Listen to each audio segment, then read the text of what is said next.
Hi, welcome to my little corner of the internet. My name is Susan Cotton, and I'm the teacher author behind Miss Cotton's Corner.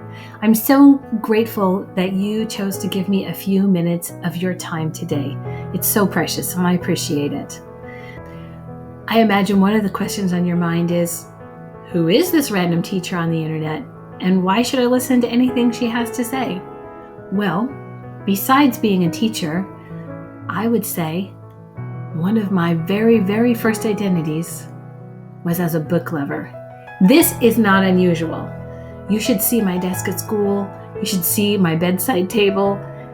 Stacks of books. It's been part of my life for as long as I can remember.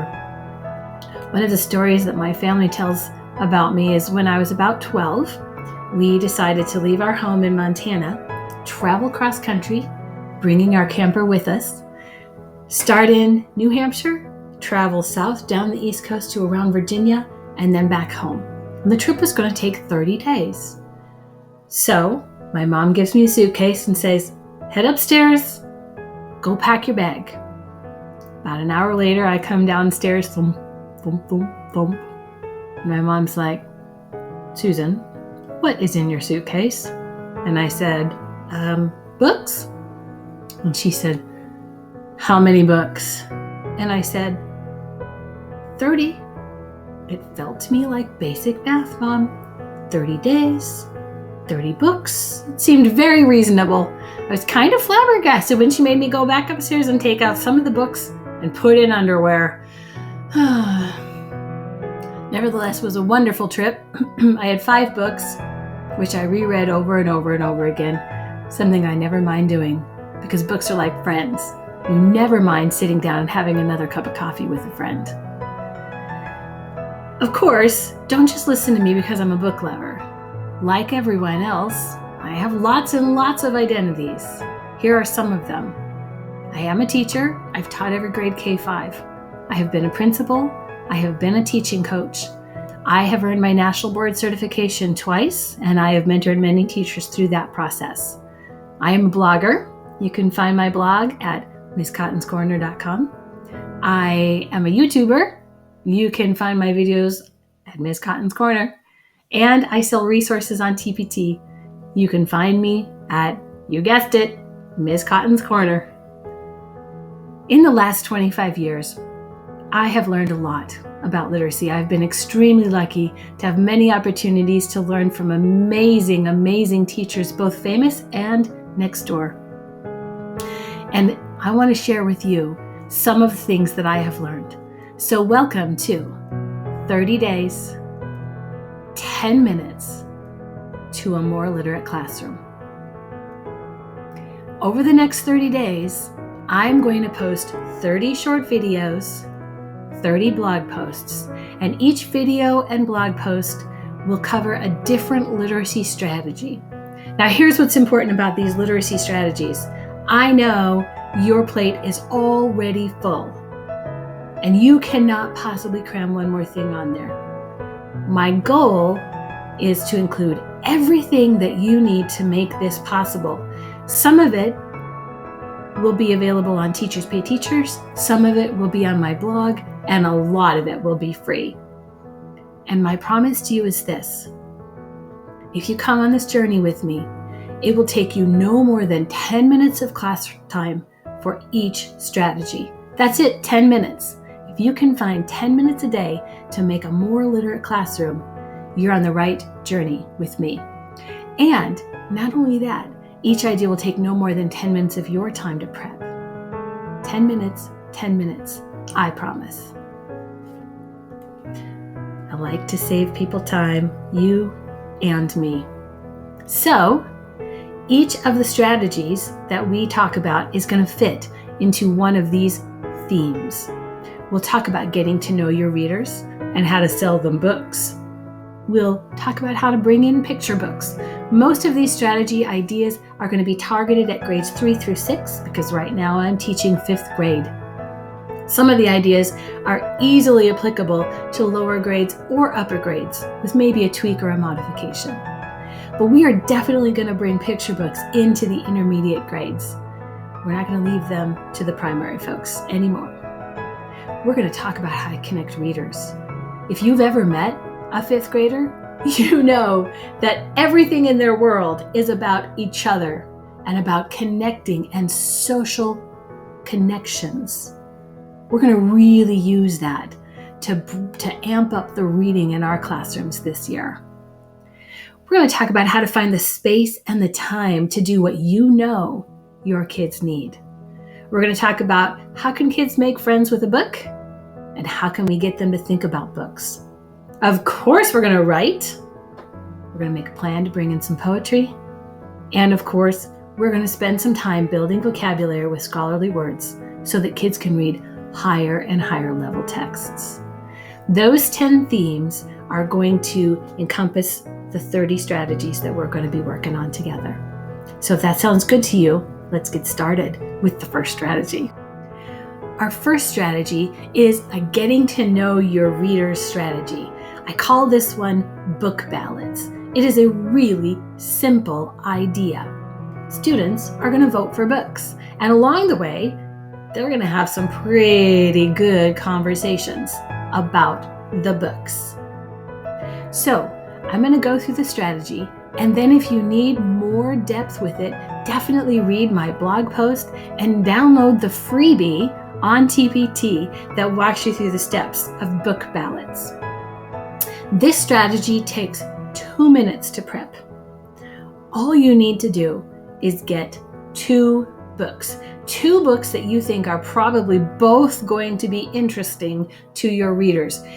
Do not choose a boy book and a girl book, or Harry Potter and anything else, right? But do choose books that you think your readers are going to really have some good, juicy conversations about. I use this as a transition. I use it a lot after lunch. When they're coming in and their minds are thinking about tetherball and, girls, but I want them thinking about books. So when they walk into my classroom, this is what they see.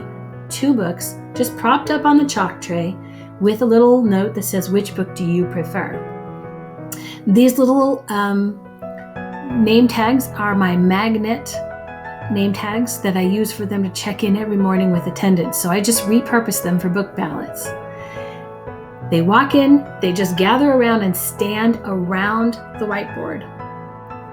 And in the next 5 minutes, they have to move their name to vote for one or the other of the books.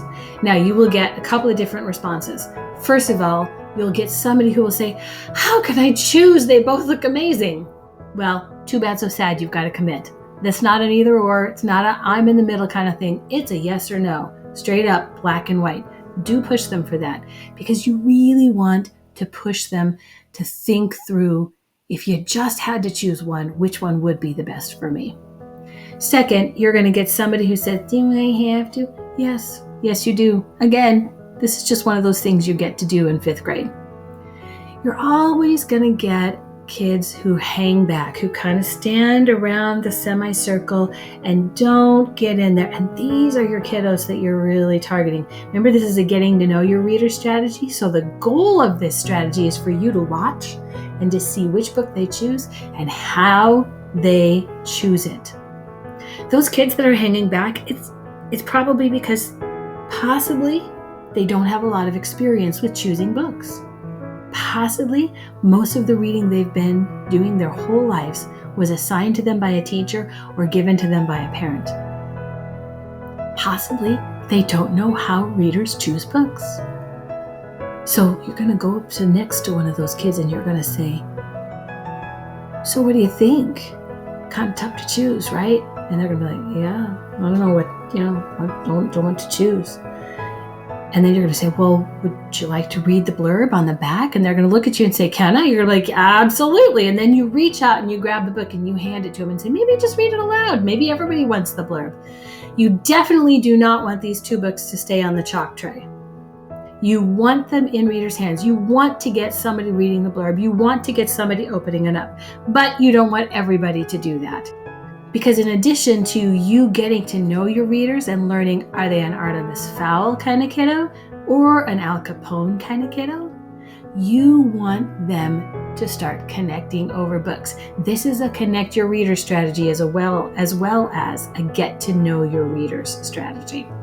Because what ends up happening if you limit them to 5 minutes, if you don't let this strategy stretch on and on and on, what happens is they need to start relying on each other.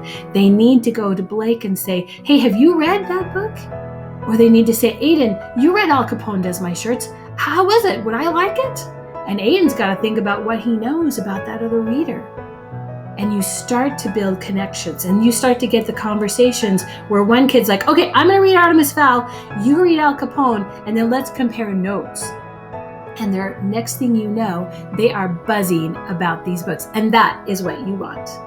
After 5 minutes, you shut it down. You say, all right, everybody, you need to get your names up there. We got to move on. It's math time. They put their names up there. They have to commit. And then the final thing you do, of course, because I'm always selling books, so this is kind of a sell your book strategy too. The last thing you do is you randomly pick 2 names from the magnets. Maybe you choose Kira and Sarah. And you say, Kira, you chose Artemis Fowl. Would you like to read this book, or would you like to gift this book? It's possible that Kira chose that book, but she doesn't really want to read it. So you always give her the out. You always let her say, well, no, I don't really want to read it, but Dionisio seems super excited about it. I'm going to gift it to Dionisio. My kids understand that this quote by Kate DiCamillo is kind of how we think about books. So they understand when I say gift the book, we're not really giving it to them. It's my book notebook. Can't afford to give away my books all the time. But we're going to let Dionisio have that book.